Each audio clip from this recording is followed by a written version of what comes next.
And me personally, not only do I use a lot of different texts and books, people have written, but I also use the Bible and the Quran as my nucleus text, as my key foundation. So some of the terms that you're going to hear me use, you may think that they are biblical and Quranic, and they are.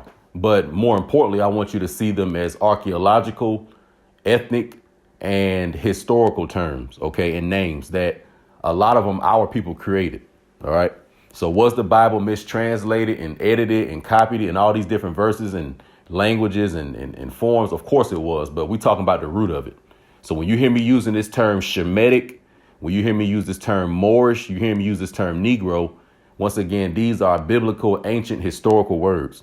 All right, so let's keep going. But anyway, I want you to see right here in front of you off the west coast of Africa, you had what's known as the Kingdom of Judah. All right. And this was a kingdom that was actually started by some Judeans, believe it or not, who had a Hebraic culture. And some of them, of course, were not indigenous to West Africa. They had moved in that area. And from various conflicts and a lot of things that happened, some of the indigenous Hamitic people who eventually became Christian and some of them stayed pagan. Nevertheless, they hooked up with a lot of the Shemitic Arabs or the sons of Hagar, and a lot of the sons of Sarah were actually denationalized and put into the situation that we call quote unquote slavery. All right. So the first thing I'm going to read is from my book, America, a Moorish Paradise of the Plumed Serpent. And we're going to go on page 115 because we're going to go into identification. And in order to identify who the target is and who the enemy is, we got to go into a document called the Papal Bull Dum Diversas. So let's read into this. In the summer of 1452, Pope Nicholas V issued an edict named Papal Bull Dum Diversas to Portuguese King Alfonso V.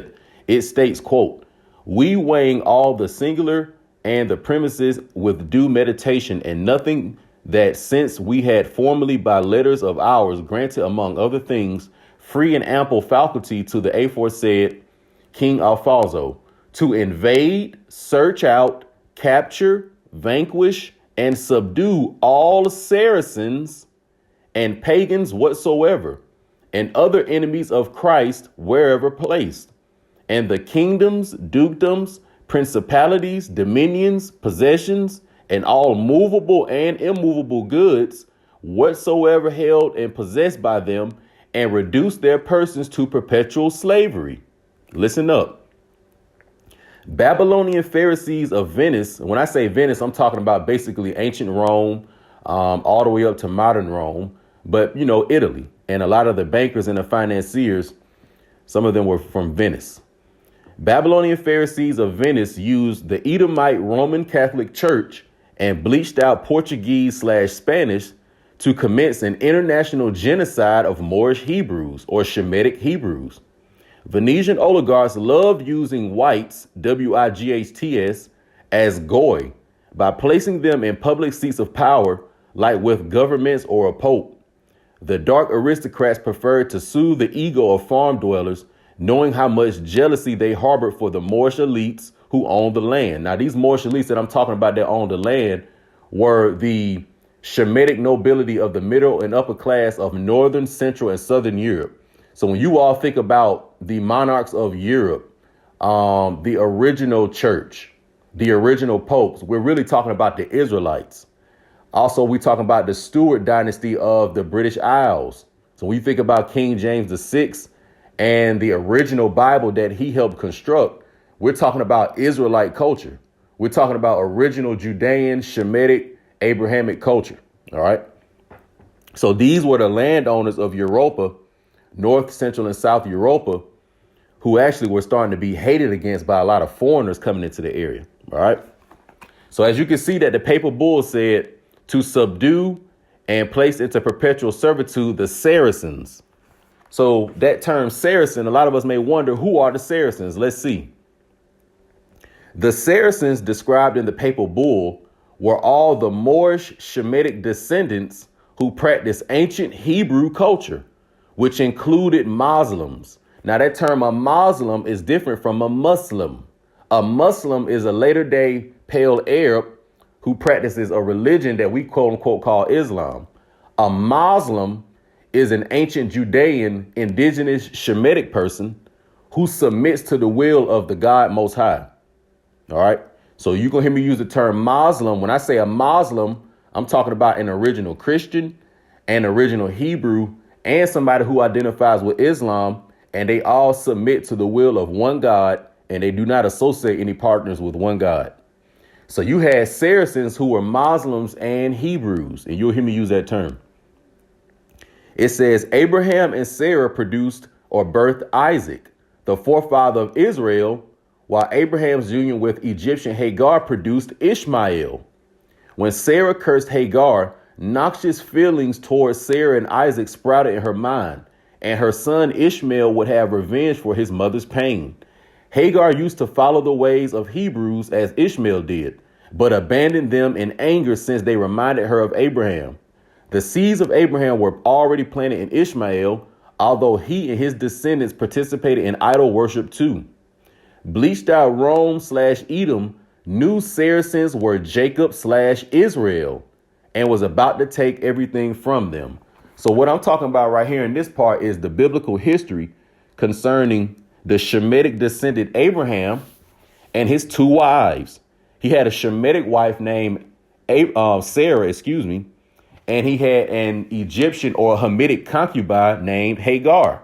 Now, both of these were indigenous women of color or quote unquote melanin, meaning that Sarah, Hagar, and Abraham probably all looked somewhat the same. But he had a son with Sarah, and then he had a son with Hagar. His son with Sarah is called Isaac. Isaac is the forefather of Jacob and the Israelites. His son with Hagar is Ishmael. Ishmael is the forefather of the Shemitic Arabs. So keep in mind that Abraham had two different women, and he had two sons from these two different women. All right. So let's keep going. So once again, we're talking about ethnicity or ethnic warfare. And let's keep in mind this, too. So remember, like I say, all indigenous people are of color, various shades of melanin, and all of them could be called, quote unquote, black or quote unquote Moorish. But the ones in particular that we're talking about are the Shemitic ones. So Noah had three sons, Japheth, Shem, and Ham. All three of his sons were melanated originally. But the people that we call Negro and the particular Moorish people that I'm focusing on, the Saracens that I'm focusing on, are through Shem. So when you hear me use that term Shemitic, I'm talking about the descendants of Shem. All right. So keep in mind, you have the sons of Sarah beefing and feuding with the sons of Hagar. Both are Shemitic through Abraham being their father, but the inheritance and the blessing went through the sons of Sarah down to Isaac and down to Israel and down to the Judeans or the people of Judah. So when I say a Saracen, I'm talking about a Judean. I'm talking about a Shemitic through Sarah because they had different mothers. Remember, Isaac's mother was Sarah. Ishmael's mother was Hagar, but they had the same father. So the way you would distinguish or identify between the two, you would call Isaac and his descendants Saracens, and you would call Ishmael and his descendants Hagarenes to show you that they both had a Shemitic father, but one had a Shemitic mother and one had a Hamitic mother.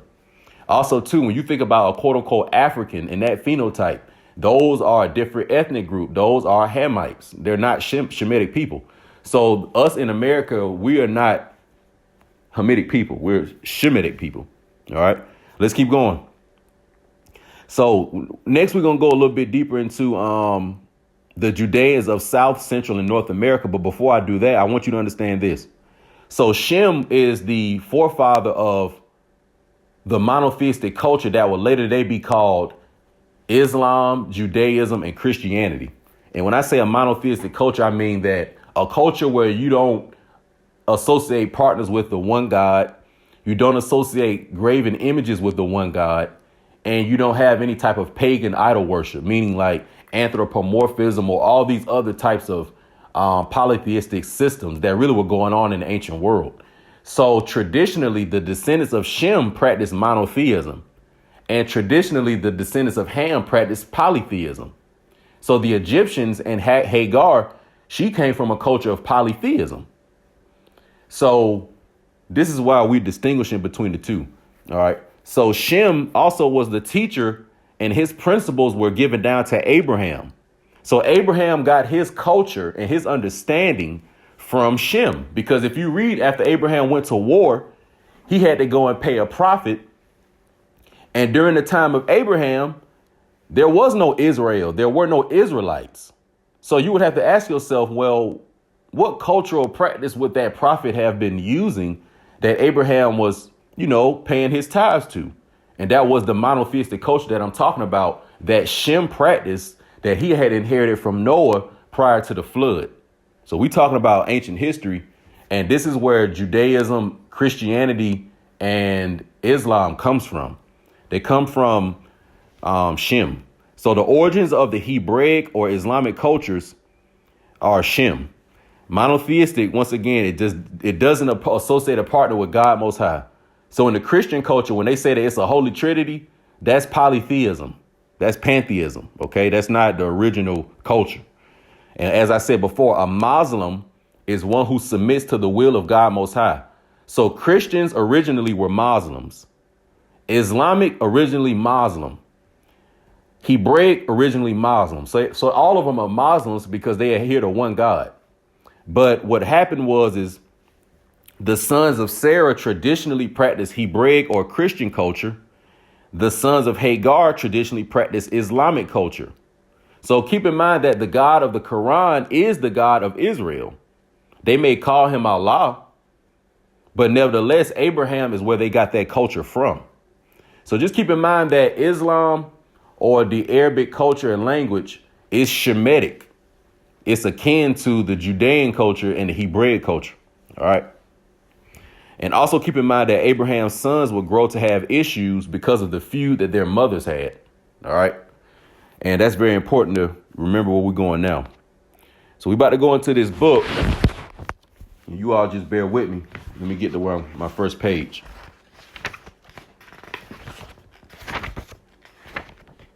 All right, so this is my first page. We're starting on. The kingdom of Judah, or the quote unquote slave coast of West Africa, was controlled or taken over by the French, Portuguese, and Spanish. All of these black Jews, or Shemitic Jews, or Moorish Jews, came pouring into the Americas and the Caribbean. The question that arises from the research is, how did these black Jews get to West Africa, and when did they begin to arrive? The answer is hidden with Abraham in the Bible. All right. So we already went over the history of Abraham. And if you want to know deeper into the history of Abraham, you have to look at where he came from. Abraham came from what they call ancient Mesopotamia or ancient Sumeria. And all these kingdoms in ancient Sumeria or ancient Mesopotamia were originally started by the descendants of Shem. OK, so when you hear about the ancient Elamites, when you hear about as I said, the ancient Sumerians, a lot of these are the descendants of Shem. So you had ancient Hamitic kingdoms and you had ancient Shemitic kingdoms as well. So you hear about like Ur of the Chaldees and things of that nature. Ancient Ur was in the land of Shem or Mesopotamia. All right. So this is the land where Abraham come from. And of course, those people look like what you would call today Negro. All right. So once again, we're talking about ethnicity. So now let me get to my next page, because I want to show you all who the Hagarenes are. All right. So let's read. So the Black Arab invasion of Jerusalem. OK. The true Arabs were always understood to be a black people. In fact, the Black Arabs were depicted as such up until the invasion of Arabia by the Ottoman Turk Empire. This is the true seed of Abraham. This is that Ishmael was born to Abraham by the black Egyptian woman Hagar. So if I said Abraham looked like a Negro and his mother Hagar or his consort Hagar, she looked like one of the Egyptians, then clearly, their son had to be a so-called black man. So Ishmael and the original Arabs were so-called black. This black man that Abraham had a son by the name of Ishmael, who was Abraham's firstborn. Ishmael is the father of all Arabs, not Japheth, the European. The European has supplanted the true Arab, and he has supplanted the true Jew. This has brought to pass the word of the Lord in the book of Genesis, chapter 9, verse 27, where it states, God shall enlarge the tents of Japheth, and he shall dwell in the tents of Shem. This is what is going on in Jerusalem right now. Japheth, the European, has assumed the identity of Shem's seed and Ishmael and Judah. The European is living in Shem's tent. So once again, like today, how you had those pale Arabs and they saying that they're the descendants of Ishmael, just like you got those pale, quote unquote, Caucasian Jewish people. They're saying they're the descendants of Isaac. No, neither one of them are the true one. OK, neither one of them are the true one. So it says the lineage of the white Arab does not trace itself back to Abraham. OK, so keep in mind that the people you see in, practicing Islamic culture today aren't the original ones. All right, let's keep going. So it says, now we're going to go to, wait a minute. So right here, what you're looking at is a picture of a black Arab with cornrows. So this is how the descendants of Ishmael look. This is how the original ones look. It says stone panel from North Palace of Ashurbanipal, 645 BC. So in 645 BC, this is how the original Arabs look. OK, so as you can see, they look just like the Judeans. They look just like the Saracens. So that's why when people use that term Moorish, people get confused because they don't know. They think that all the Moorish people were practicing Islam, not knowing that the original ones were practicing Judaism. And they were essentially the same people. They look the same. They just practicing two forms of their father's culture and their great ancestor Shem's culture. But they both are coming from a Shemitic culture. All right. So that's how the original Arabs look. OK, so when I start going into the difference between, the Moorish Judeans and how some of the Moorish Arabs start going to war with them and teaming up with some of the quote unquote Christians, the European Christians, and how a lot of the Judeans from Southern Europe were betrayed. And the ones off the coast of so-called West Africa, a lot of them were betrayed by their distant relatives known as the Ishmaelites and some of their other European relatives that were in Northern Europe that were dealing with a lot of the Caucasoid serfs and starting to raise them up through the Freemasonic system and through the Knights Templar system and started to knight them. So you got to remember that a lot of those, Caucasian people, they were being assisted and helped a lot by a lot of the European Christian and a lot of those original Arabs. But as far as the Judeans, it seems like we weren't really giving them much assistance. So, a lot of the culture that was introduced to them, it was introduced to them by so-called black people. But it wasn't our particular group. And maybe that's why they hated us the most, But anyway, let's get to where we at on here, right here. All right. So what I'm going to do now is we're going to read about the various stocks of the sons of Sarah or the Saracens. Because remember the papal bull in 1452, it said anywhere the Saracens are, you're going to have to denationalize them, subjugate them, and put them into so-called slavery. So in Southern Europe and off the coast of West Africa and in North, Central and South America, anybody who was a Judean Saracen, Moorish Hebrew, and was practicing that culture, you were coming to be made a prisoner of war, and you had opposition coming to get you pretty much. And the opposition were a lot of these European Christians and some of these Arabs, OK, who were dealing with Islam. All right.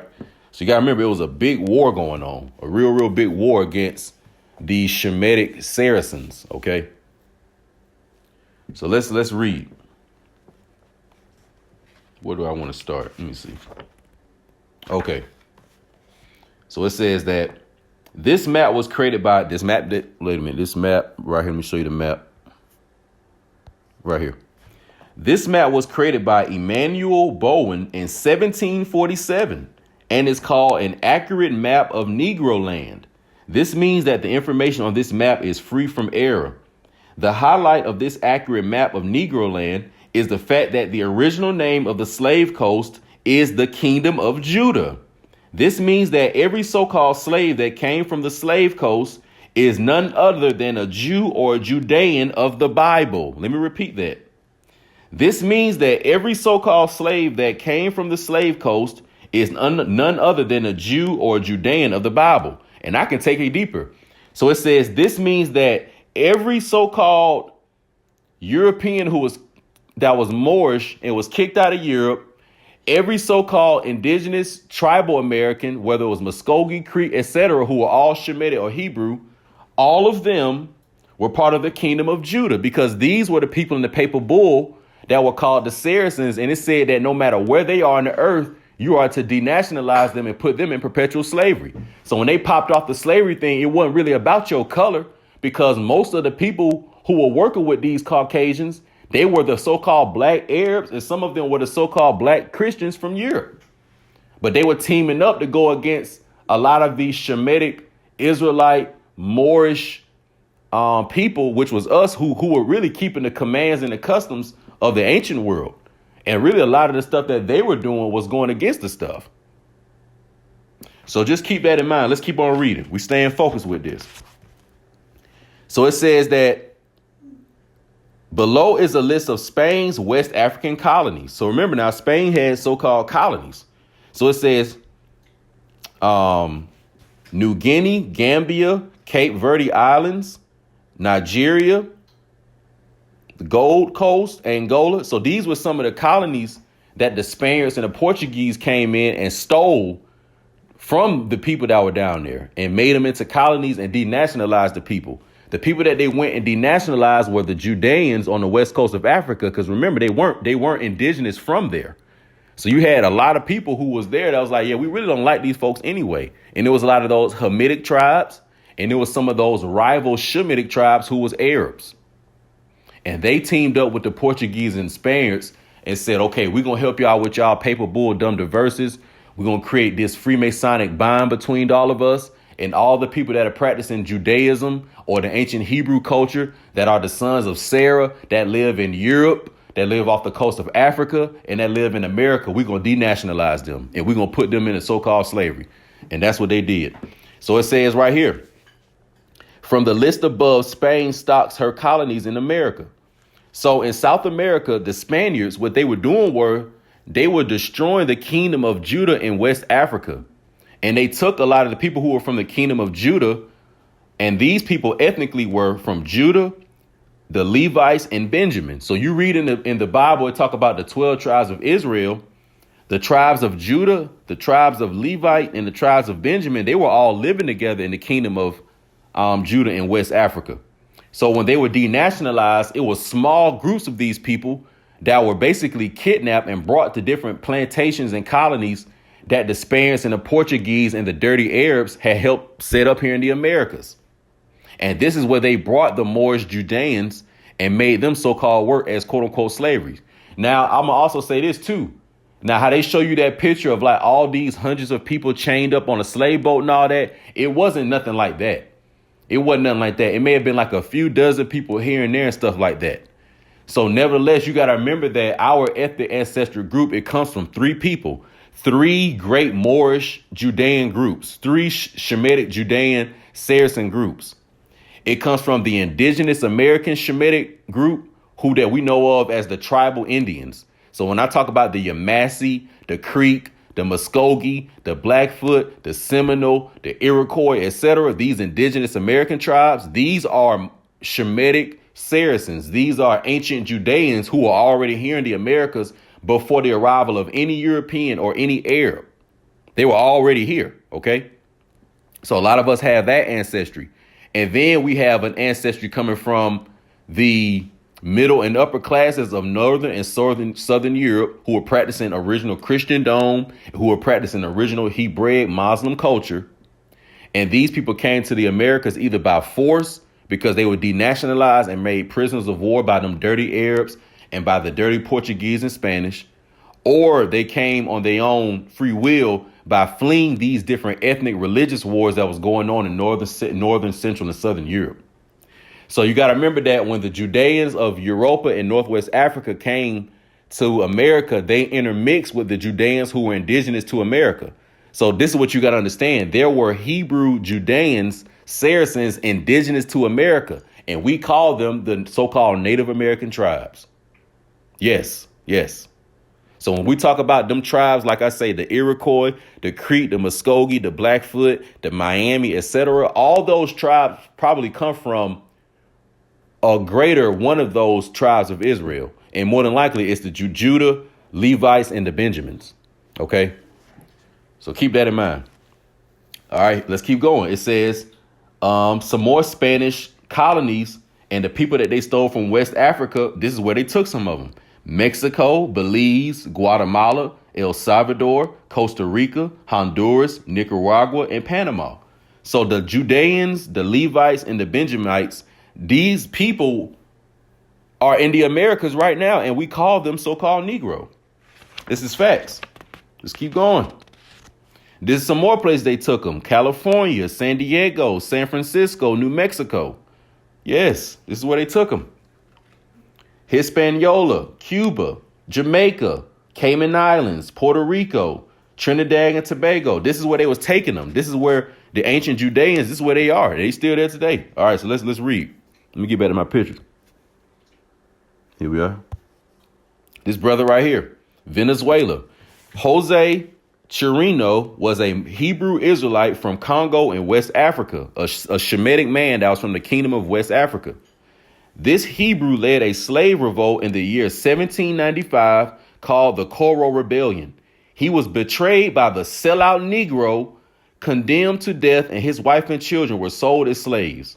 To brothers and sisters in Venezuela, you are part of a global Israelite brotherhood. We recognize you as part of the 12 tribes of Israel. Peace unto you. So when I talk about the global Moorish Empire, I'm talking about this global Israelite empire, really, because as it said in the Bible, we were scattered everywhere. So this is the global Moorish Empire that I'm talking about. Not them fucking pale sellout ass Arabs. None of that weird ass shit. This Freemasonic Shriner. None of that Boule ass shit. None of that Greek fraternity. None of that. I ain't talking about that. I'm talking about the real one. The real shit. OK, so they say right here, this brother right here went to war in 1795 and he was betrayed by a sellout Negro. You see how we were fucking each other over? So salute this brother right here. He went to war for his shit. And it said that the man, wife and children was sold into slavery. Some bullshit. So no, you know what I'm saying? We cleaning the history up of this shit. Let's go to the next person. So Colombia.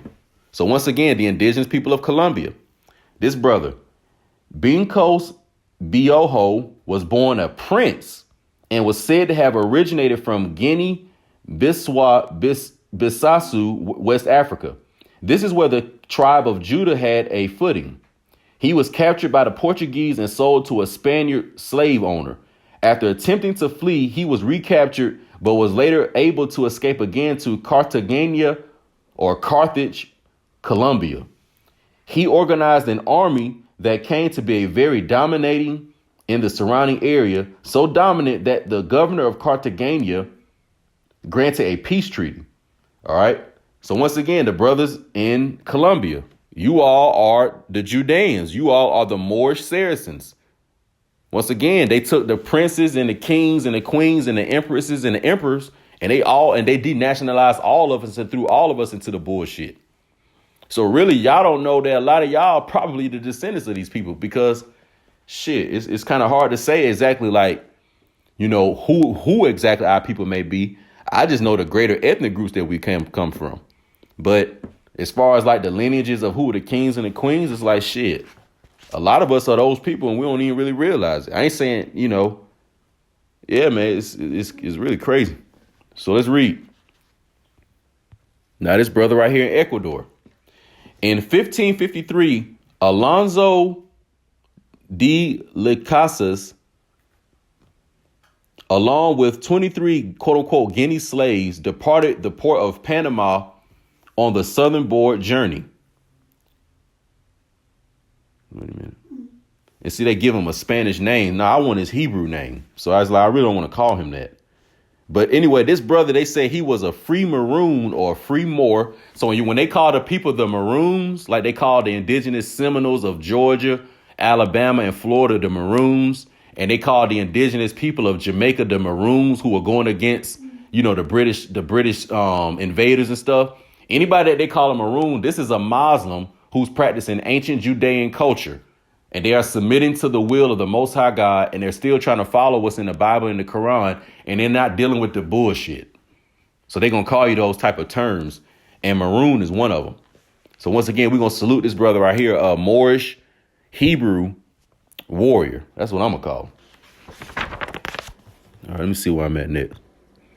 Okay, let's get to this brother. Okay, here we are. His name is Gaspar Yonga, the Prince of Gabon. Gaspar Yonga was a black prince from the royal house of Gabon, West Africa. And Gaspar was captured in war and taken to Mexico as a slave. He led a successful revolt in Mexico and founded the free town of Yonga, and it appears that Yonga named the town after the river in West Africa, Gabon. To the black Hebrews in Mexico, it is time for you to wake up out of your deep sleep and remember yourself. These scriptures prove that you are Israel. Deuteronomy 28, verse 64, Deuteronomy 28, verse 68, Psalms 83, chapter 4. Or verse 4, rather, excuse me. The Bible says that you will be scattered into every nation under the sun on slave ships, and that they will try to make the nations forget you. So once again, this was a prince from the kingdom of Judea in so-called West Africa who was denationalized and taken to Mexico. So when these indigenous Americans that were here, when they start bringing all these Judean Saracens from Europe and off the coast of West Africa, you got to remember, these people look just like us. They all look the same. They had some of the same phenotypes, the same hair textures, etc. They may have had different languages and maybe some of the cultural differences. But after they would intermarry and be with the indigenous people here, now it's one people. So today, if you call yourself a so-called black person, you got to remember, we are the mixture of all those groups. The indigenous Americans, you know what I'm saying? And the Moorish nobility that came over here from Europe. And then the Judean nobility that came from the west coast of so-called Africa. We all three of those people. All right, let's keep going. All right, this brother right here. It says, this is El Salvador, the statue of, they calling him Jose Simeon. No, I'm going to call him a Hebrew Judean warrior. That's what I'm going to call him. I'm not going to call him no Spaniard Portuguese name. No, this was a Hebrew warrior right here. So anybody that got people from El Salvador, this is one of y'all's folks. All right, let's go. All right, let's read. Costa Rica. Costa Rica boasts a population of only 130,000 peoples of African descent. The country is omitting the children born of mixed descent from the census. This appears to be a reoccurring trend in the Americas and the Caribbean, and that trend is to wipe out the memory of these black Hebrew Israelites. Now listen up, y'all. To the Hebrews in Costa Rica, you are descended from Noah's son Shem, not Ham. Nefertiti was an Egyptian queen, but your lineage does not draw back to Ham. You are the descendant from Shem, the Israelite. Shem, the Israelite. Shem is the patriarchal forefather. Then it goes to Abraham. Then it goes to Isaac. Then it goes to Jacob/Israel. Then it goes to his 12 sons. So when somebody says a Saracen, a Shemitic Saracen, what they're saying is your patriarchal forefather ethnically who started the group was Shem. He had a son named Abraham, or one of his great grandsons. Then then Abraham got with the Shemitic woman, and then eventually they had Israel. All right. So once again, the Africans are Hamites. Some of them look just like us, though. That's why we could go in their areas and hide out. But it's still different groups of people. All right, let's go to this brother right here. So it says that these are to the Hebrews in Dominican Republic or Hispaniola. It says his name was Ulysses Hero. Ulysses was a black general of Hispaniola, Dominican Republic, who became president in 1882. His presidency lasted until the year of his assassination in 1889. Once again, showing you this is a so-called black man or Judean. All right, let's go. The brother Sam Sharp. So all the people that's from Jamaica. A Jamaican preacher who led a slave uprising against the British in 1831. He was captured and publicly executed. To the Hebrews and Jamaicans, you are Hebrews 3 times over. Once again, Semitic people, right? Now, the brother Tito made a video. He was talking about the people in Haiti and how the Most High put the curses of Deuteronomy on you all. And he was right.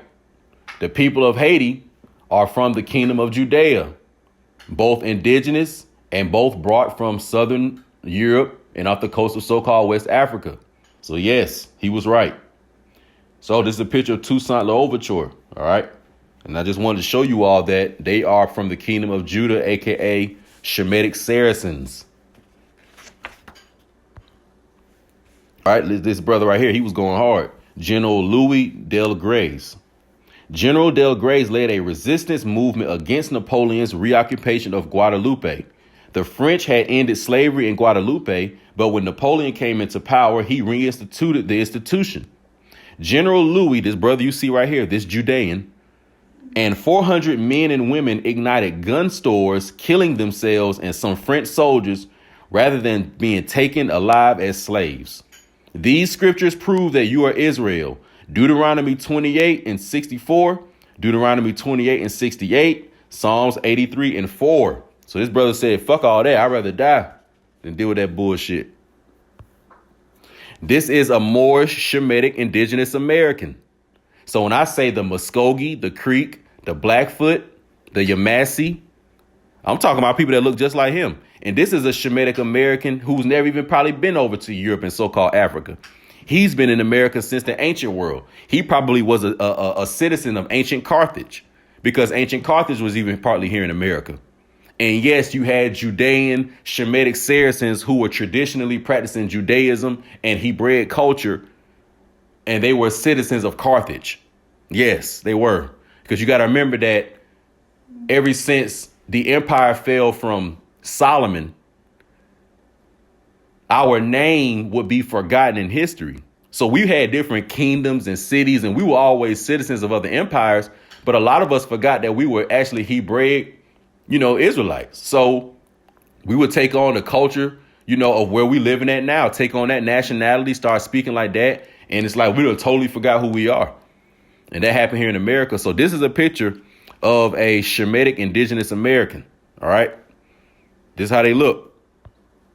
This is another picture of an indigenous Shemitic American. So don't you notice that when I showed you the people that were on the kingdom, coming from the kingdom of Judah on so-called West Africa, that they were calling quote unquote Negro or Moorish? Don't they look just like this man right here and this man right here? But you know how you could tell that this man right here and this man right here from America? By their headdress.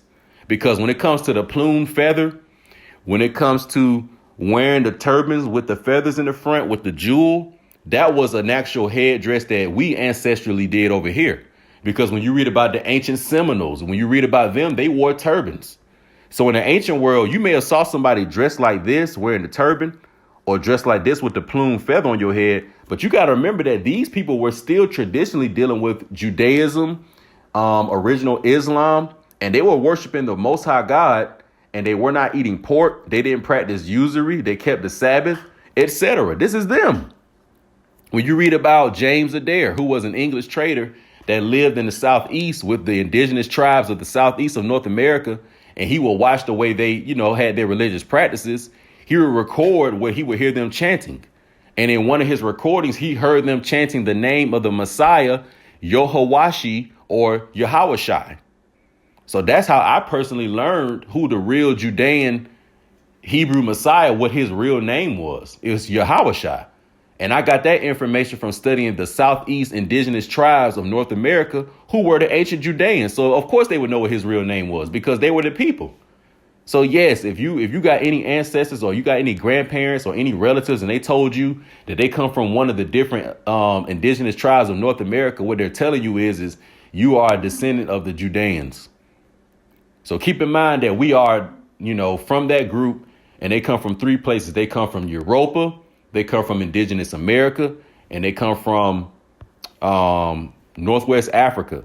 And all of them are from the kingdom of Judah. So if you're from the indigenous tribes of North America and South and Central America, you're from the kingdom of Judah. If you come from any of the different Moorish nobilities of the blackamoors of Europa, whether it was Ireland, France, etc., you're from the kingdom of Judah. If you were living in Northwest Africa, okay, in any of those quote unquote countries that we call modern day Morocco, any of that different stuff, those people were part of the kingdom of Judah. So the Saracens and that particular ethnic group, this is who the whole war was against. And you all have been looking at pictures of them. And I'm going to end the tape by showing you that you're looking at one right now. So this is how a Shemitic looks. This is how an Israelite looks. This is how a Shemitic Israelite looks. This is how the Moorish Shemitic Americans look.